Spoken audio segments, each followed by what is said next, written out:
नमस्कार दोस्तों, Picasso publication के यूट्यूब चैनल पर आप सभी का स्वागत है। दोस्तों, आज हम छत्तीसगढ़ के आधुनिक इतिहास में ब्रिटिश संरक्षण के तहत मराठा शासन को समझेंगे।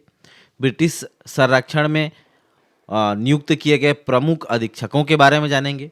इस काल में हुए विद्रोहों के बारे में जानेंगे।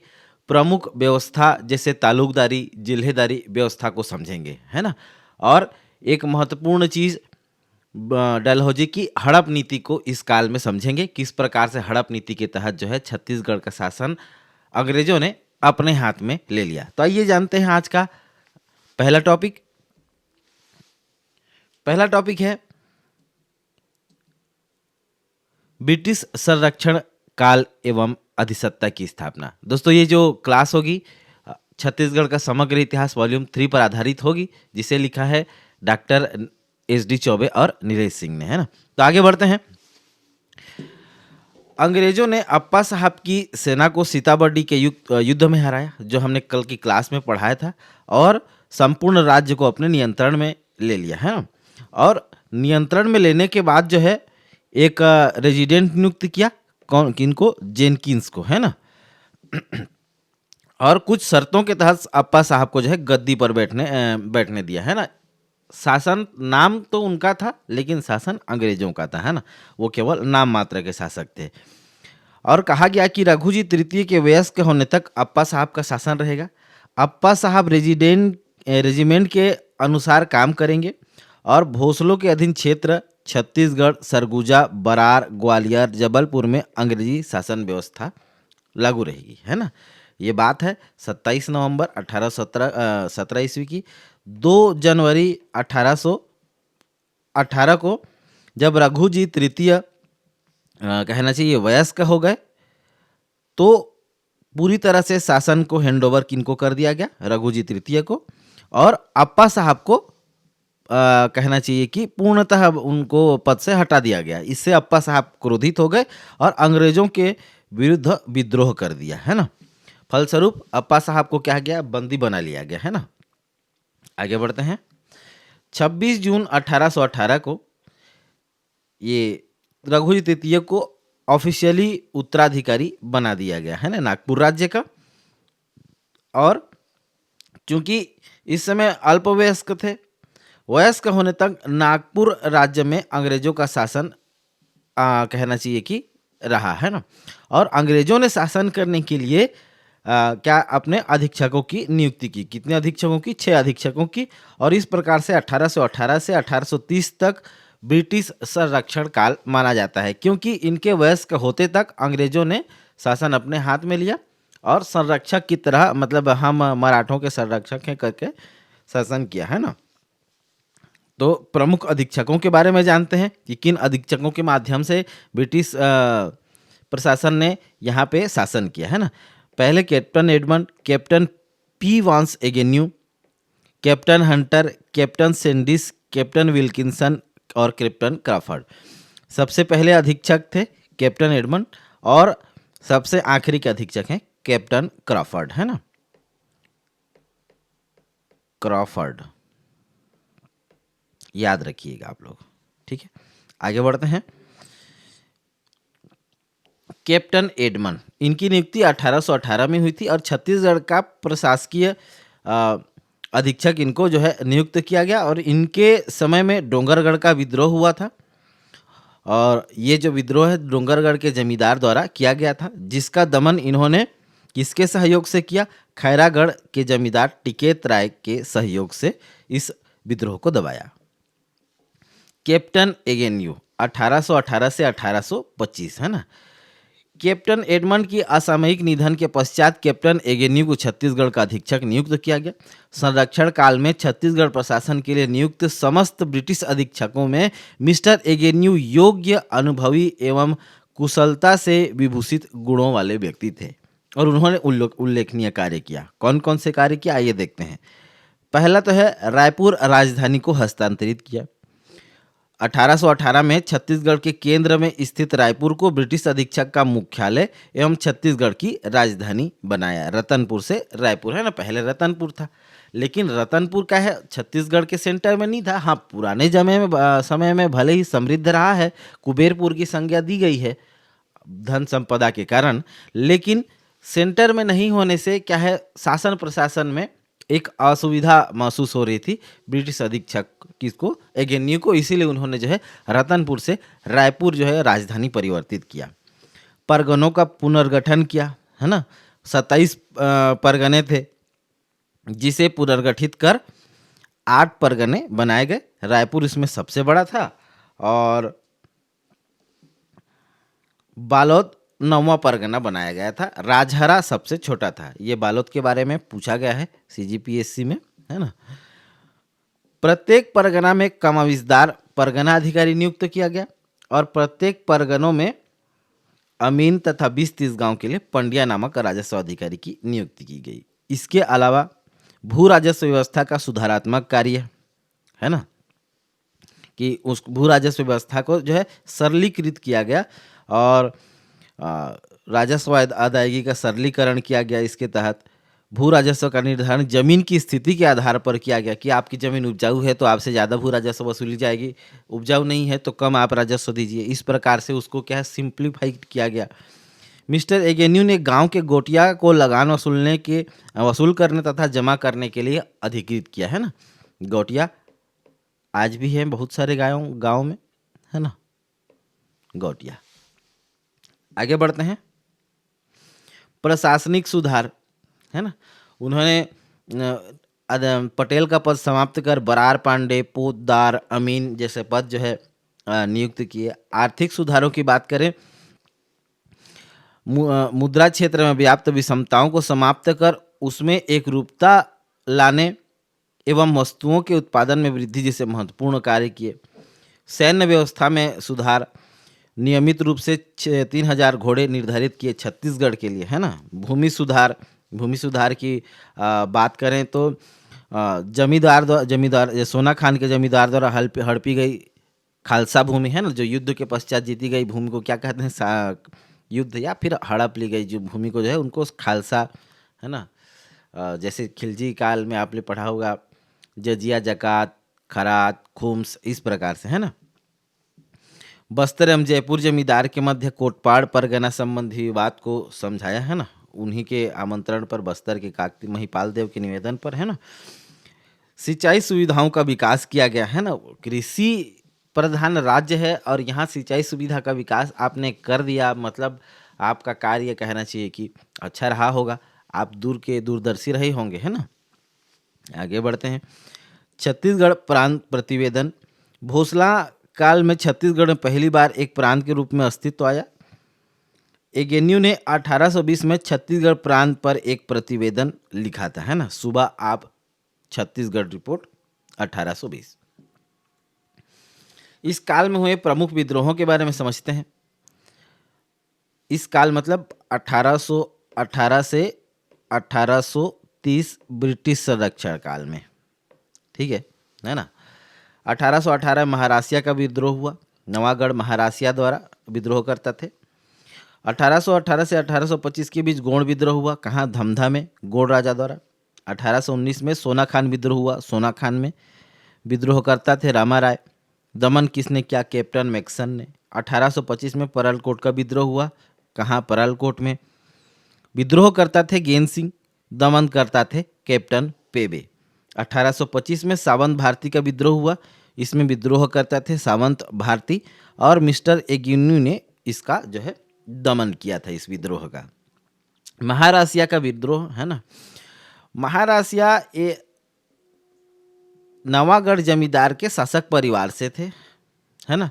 और इस जमींदार से 3000 रुपये प्रति वर्ष राजस्व वसूला जाता था, नवागढ़ जमींदार से, है ना।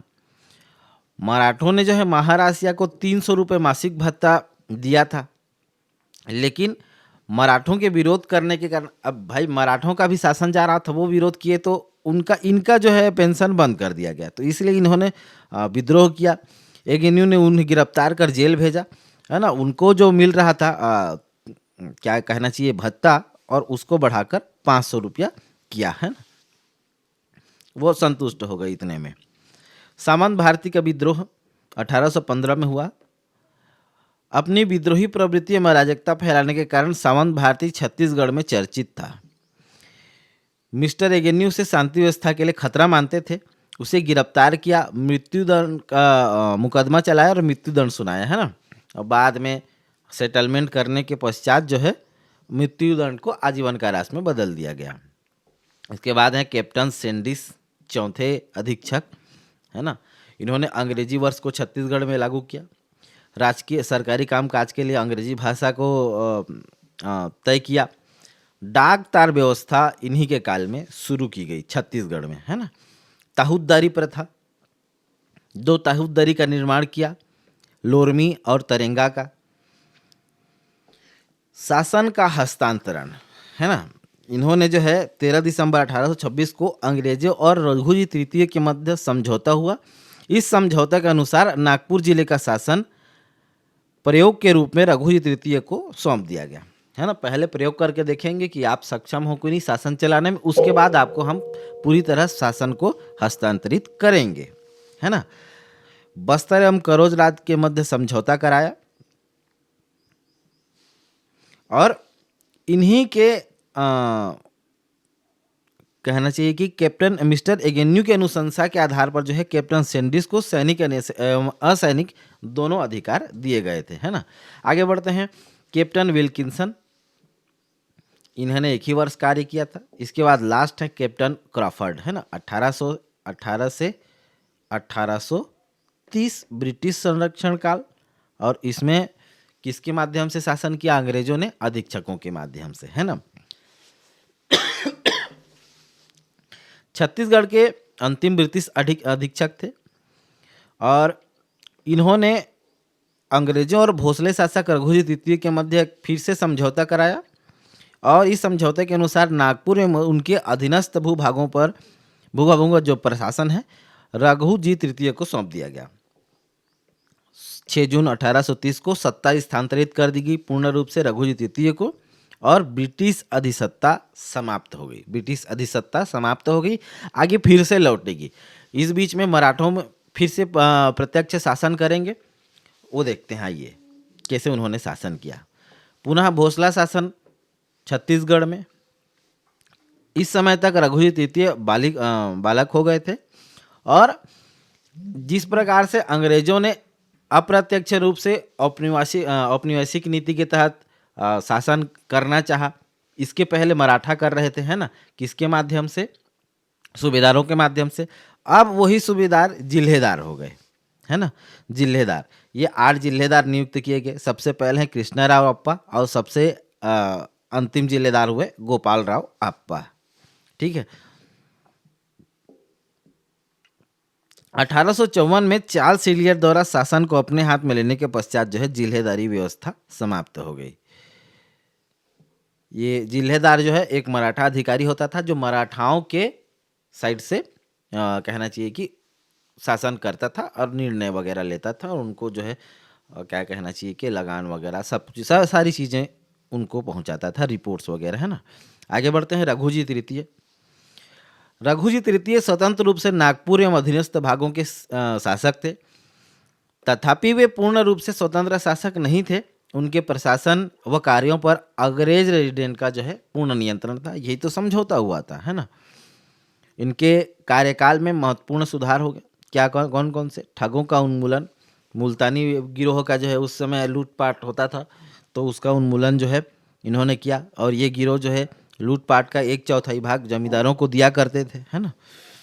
इसके बाद देखते हैं इन्होंने गवर्नर जनरल विलियम बेंटिंग के आदेश अनुसार कर्नल स्लीमेन ने ठगों के विरुद्ध जो है कठोर कार्यवाही की। अब भाई इनके संरक्षण में काम कर रहे हैं तो कोई रिक्वेस्ट यदि करेंगे अंग्रेजों को तो वो कार्य तो करेंगे ही, और कर्नल स्लीमेन ने ये किया भी और ठगों के विरुद्ध जो है एक कहना चाहिए कि कार्यवाही की और वो पकड़े गए और जबलपुर जेल में डाल दिए गए। आगे बढ़ते हैं। इन्हीं के काल में सती प्रथा उन्मूलन हुआ। उस समय राजा राम मोहन के प्रयासों से 1829 में जो है सती प्रथा का उन्मूलन कहाँ हुआ था? बंगाल प्रेसिडेंसी में। और इसी के तहत अंग्रेजों ने मराठा शासक तृतीय को जो है सती प्रथा को उन्मूलित करने के लिए आदेश दिया और ये पारित भी हुआ। कहाँ? छत्तीसगढ़ में। बस्तर में नरबली प्रथा का रोक। अंग्रेज नरबली प्रथा को कहना चाहिए कि बंद करना चाहते थे, वो इसे गलत समझते थे और उन्होंने ऐसा किया भी। उन्होंने दबाव डालकर जो है रघुजी तृतीय से ये काम करवाया। और राजपुर ताम्रपत्र के अनुसार बस्तर के राजपुर ग्राम में मणिकेश्वरी देवी मंदिर, जिसे दंतेश्वरी मंदिर के नाम से जाना जाता है, वहाँ नरबली प्रथा प्रचलित थी और इसके लिए विद्रोह भी हुआ था। गवर्नर जनरल हार्डिंग ने इस प्रथा को समाप्त करने के लिए जॉन कैंपबेल को ब्रिटिश प्रतिनिधि के रूप में बस्तर एवं करौद भेजा था। कैंपबेल ने वहां सेना तैनात की एवं सख्त निर्देश दिए। परिणाम स्वरूप जो है नरबली प्रथा समाप्त हुई है ना। अब देखते हैं पीछे जो हमने दिया था महाराष्ट्र या विद्रोह, वो सब जो है अंग्रेज काल में हुए विद्रोह थे। अब मराठा काल में हुए विद्रोह को देखते हैं।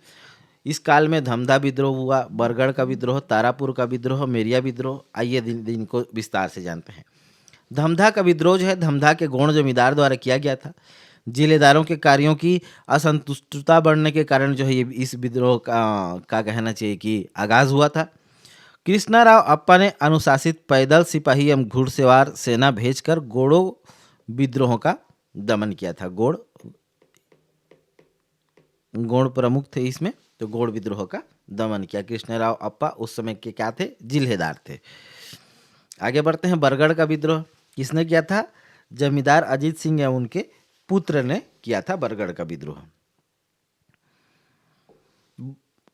मराठा शासन का ब्रिटिश शासन में विलय है ना, कैसे हुआ आइए देखते हैं। उस समय लॉर्ड डलहौजी ने हड़प नीति चलाई हुई थी। हड़प नीति के तहत यदि आपका कोई वैध संतान नहीं है, आपने अपने कहना चाहिए गोद लिया है, या यदि आप दत्तक पुत्र को अपना उत्तराधिकार बनाना चाहते हैं तो ये वैध शासन नहीं होगा। और उसके तहत जो है वैध शासन, चूंकि इसको नहीं मानता था डलहौजी, और राज्य को अपने में हड़प लेता था, है ना। जैसे कि डलहौजी ने सतारा हो गया सबसे पहले, जैदपुर, संबलपुर, बघाट, इस प्रकार से जो है हड़प नीति के तहत इन राज्यों को अपने अंदर में समाहित करते गए और बहुत ही बड़ा हिस्सा जो है हड़प नीति के तहत जो है डलहौजी ने अपने कहना चाहिए कि नियंत्रण में लिया। और इसी के तहत छत्तीसगढ़ में रघुजी तृतीय निसंतान थे और वो दत्तक पुत्र को सही उत्तराधिकार नहीं मानता था, और इसी के तहत जो है डलहौजी ने अपने नियंत्रण में छत्तीसगढ़ का शासन ले लिया, है ना।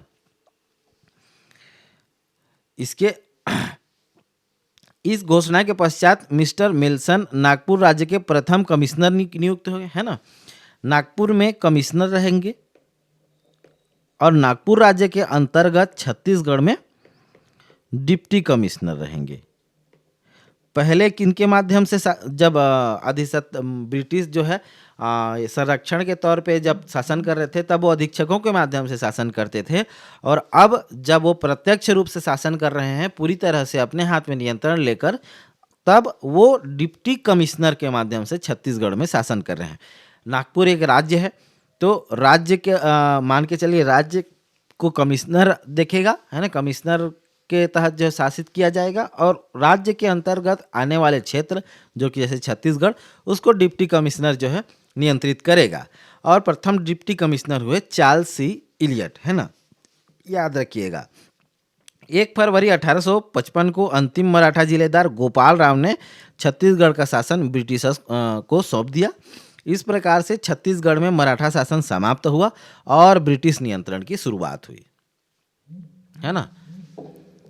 अब देखते हैं भोसला शासन। भोसला शासन कैसे, इसके बारे में संक्षिप्त जानकारी पढ़ लेते हैं। संक्षिप्त जानकारी क्या कि अप्रत्यक्ष शासन रहा, राजधानी रतनपुर रही, रघुनाथ सिंह थे अंतिम शासक मोहन सिंह से, फिर प्रत्यक्ष शासन आया, फिर सूबा व्यवस्था आया, फिर अप्रत्यक्ष ब्रिटिश शासन आया, पुनः मराठा शासन आया और फिर हड़प नीति के तहत जो है अंग्रेजी शासन ने पूरी तरह से सत्ता को अपने केंद्र में ले लिया, अपने हाथ में ले लिया। मराठा प्रशासन है ना, अब ये तो हमने मराठा प्रशासन का अंत हो गया, ब्रिटिश शासन का शुरुआत हो गया।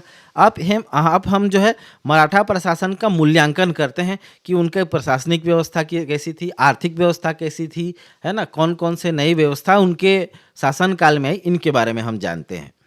तो सबसे पहली प्रशासनिक व्यवस्था जो है, राज्य, परगना, गांव के समूह और गांव में बटा हुआ था। राज्य का जो प्रमुख थे सूबेदार था, परगना का कमीजदार, गांव का समूह जो है इसका प्रमुख था पटेल और गांव का जो है गोटिया, है ना।